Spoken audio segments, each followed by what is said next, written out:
কিছু অনুভূতি কবিতার পাতায়, কিছু কথা নীরবতায়। আজ আমার নিবেদন শ্রী মানস কুমার ঠাকুরের কলমে আমার উত্তরহীন রাত। আমি মেঘলা, এক মেয়ে গরু, ছোট্টবেলা থেকে এই উঠোনেই বড় হওয়া, তাদের হাতের স্পর্শে, মায়ের মতো যত্নে। আদরের আলোর নিচে গড়া আমার জীবন। শীতের কুয়াশায়, ভোরের শিশিরে আমার নিঃশ্বাসে মিশে থাকত তাদের সংসার।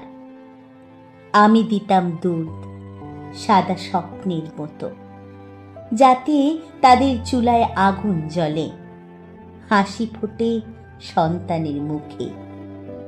দিন গড়াতো, বছর পেরোতো, আমি নিঃস্বার্থে দিয়ে যেতাম সব, আমার শক্তি, আমার ভালোবাসা, আমার নিঃশব্দ আত্মত্যাগ।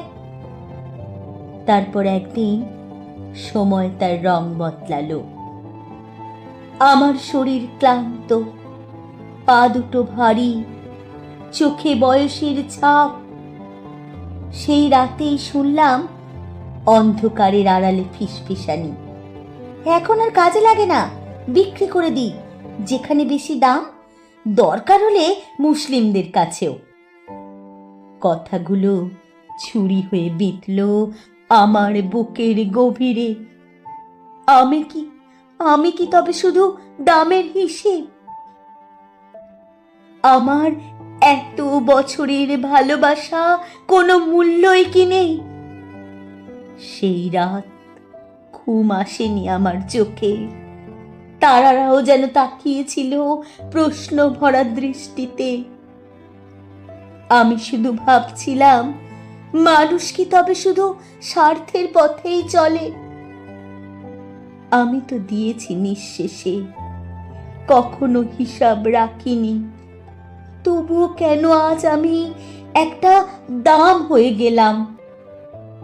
উত্তর খুঁজেছি নীরব আকাশে, হাওয়ার কাছে, চাঁদের কাছে, কেউ কিচ্ছু বলেনি।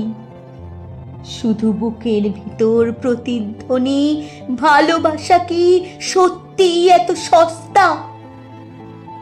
আজও সেই প্রশ্ন বয়ে বেড়ায়। আমি মেঘলা, এক গরু, যার জীবনের সবটুকু দিয়ে